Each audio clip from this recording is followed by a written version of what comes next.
Welcome to the Liberty News Hour. I'm Dr. Duke with the New American. And impeachment this, impeachment that is absolutely dominating the news.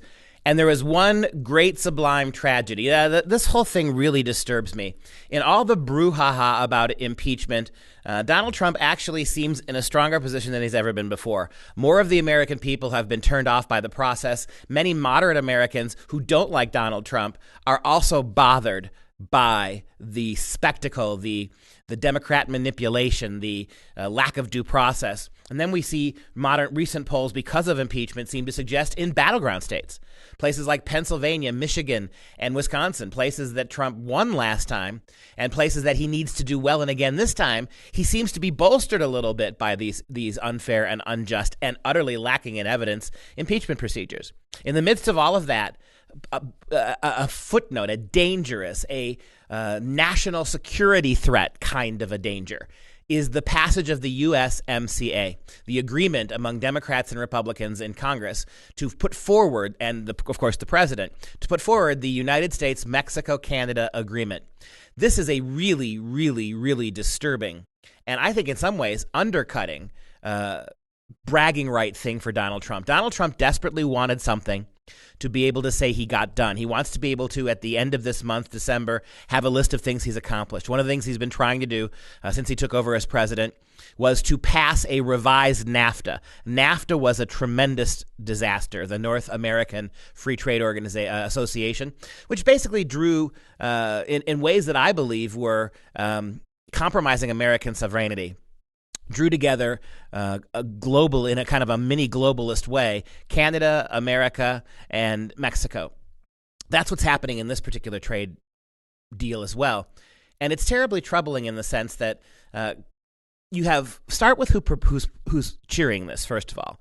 Donald Trump is bragging about this. He's tweeting about this. He's talking about how wonderful this is. He actually called this one of the great trade deals, the greatest trade deal in American history.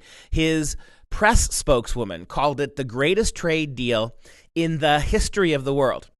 All right. And if you're out there and you're a Trump supporter and you're a fan of the president, you're thinking, all right, way to go, Donald Trump. In the midst of all of this impeachment brouhaha, you got the Democrats to go along with you on this major piece of policy. Well, yeah, but is that really an accomplishment when this is a complete and utter globalist boondoggle?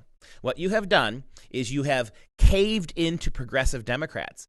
You have given them what they wanted. Nancy Pelosi said to her own caucus, she said this agreement on USMCA, she said, we, quote, ate their lunch. We ate the Republicans' lunch on this.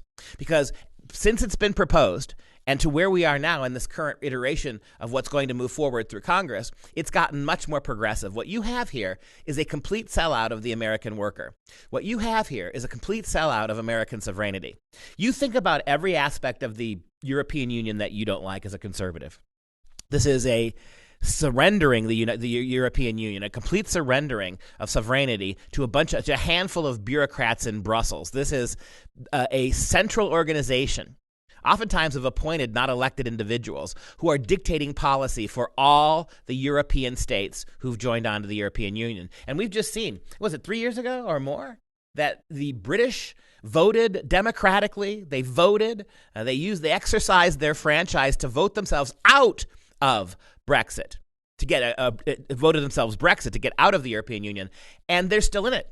They are still fighting tooth and nail. The people spoke. The election was valid. And still years later, nothing. This is the great danger of the USMCA Act. We are compromising so much of our sovereignty for this trade treaty. And what's really interesting about this, when you listen to Nancy Pelosi's arguments for why this was so wonderful, the Democrats in their press conference, they didn't talk about trade. Not one time did they actually talk about the mechanics of trade or how this was going to make trade easier or make trade more profitable. all the Democrats listed were all the talking points, the social issues, right? Talking big about how this is going to open borders, is going to further mitigate our borders, right? Make it much more easy, not necessarily for Americans to move to Mexico, but certainly for Mexican immigrants, South and Central American immigrants to come to this country. What they were bragging about was things like environmentalism, right? Now we have one more centralized authority that on paper seems to have authority over America, Mexico, and Canada. A super constitutional organization in charge of this USMCA that's going to be able to dictate to Americans what they can and can't do with regards to their borders and with regard to the environment. That should scare the bejesus out of you, particularly with the border and the environment. Because trade now, manufacturing, shipping, selling, buying, producing, all of these aspects are huge red flags to progressive liberals who want to see American capitalism and free markets absolutely handicapped. This sop to a North American Union is going to subordinate in certain meaningful ways the way Americans, the United States Congress, and the United States of American people have control over their manufacturing, over what and how they ship things, how they make things. This is going to be a lot more exporting of jobs. It's going to be a lot more illegal immigrants coming to this country to take jobs away from Americans. You know who else supports this? Let this scare you to death. This is supported by AFL-CIO leader Richard Trumka, who is no friend to American free markets. He is no friend to American sovereignty. This is a radical liberal Trumka. And why does he want this? I mean, let's just step back for a second.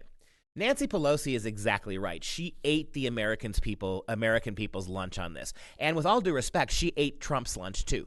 Because what this really is a complete sop to big labor. Think about big labor. Think about big Chamber of Commerce America. The same idiots who brought you Common Core, the same clown show that sold out American education, that bought on to Jeb Bush's disastrous Common Core scheme. This idea that we're going to transform the schools, we're going to take away actual learning, we're going to lower overall education standards so that we can turn out more drones fit for corporate industrial lines, right? Not serious white-collar workers, not upwardly mobile Americans, not highly educated Americans who can become entrepreneurs themselves. We need more mechanized labor. Just think about why we're importing so many illegal aliens to do jobs that Americans won't do. Well, Trumka, the Chamber of Commerce, all of these big business organizations, that's exactly what they wanted. If we can't, maybe someday they worried that we would close the borders down. And so there wouldn't be this low-paid labor, this low slave wage labor coming into this country. And so they decided, because someday, somehow, somebody might shut that down, we need an educational system that dumbs people down dramatically. And so we're turning out of our public schools now the same kind of labor we're beginning to import from third world countries. It's shocking. And these are the people now, Trumka, who support the USMCA. This is a very, very dangerous thing because we also know that the USMCA does not balance out the scales of management and privilege among the three nations. That America and Canada will pay a much higher environmental price, being first world countries, to participate in this, while there have already been set-asides and exemptions for Mexico. So things that America and Canada will have to do, Mexico will not be able to do. And that includes having certain kinds of control over your own natural resources, particularly fossil fuels, right? The Mexicans have managed to negotiate a much larger controlling interest of their own natural resources than the ones that America and Canada are apparently ready to give away by treaty. This is not a good thing. It's a bad look for Donald Trump. Now, I get Trump. I get it. He's a businessman. He's a deal maker. He's not a politician. God knows he's not a constitutional scholar. And as much as I admire some of what Donald Trump has done, and I admire his willingness to stand up to the swamp and to call out the deep state, this is a very, very dangerous thing he signed us onto. In some ways, the impact of the USMCA will handicap America for decades in ways that impeachment, even if it were successful, would not do. This is a much bigger deal that Donald Trump has agreed to, handing the liberal progressives with seemingly a North America free trade route, a kind of North American Union that's going to allow many of the major decisions about our economy and our welfare and our resources and our borders to be outsourced to a commission that may or may not have anything to do with the Constitution, that may completely ignore the Constitution in favor of subordinating our sovereignty to these larger issues that come with being part of the USMCA. Mr. President, I respect you, but in some ways what you just did is a bigger danger to America than what the Democrats are trying to do to you now through impeachment. Thanks for joining us. I'm Dr. Duke with The New American, and this has been my take on the news.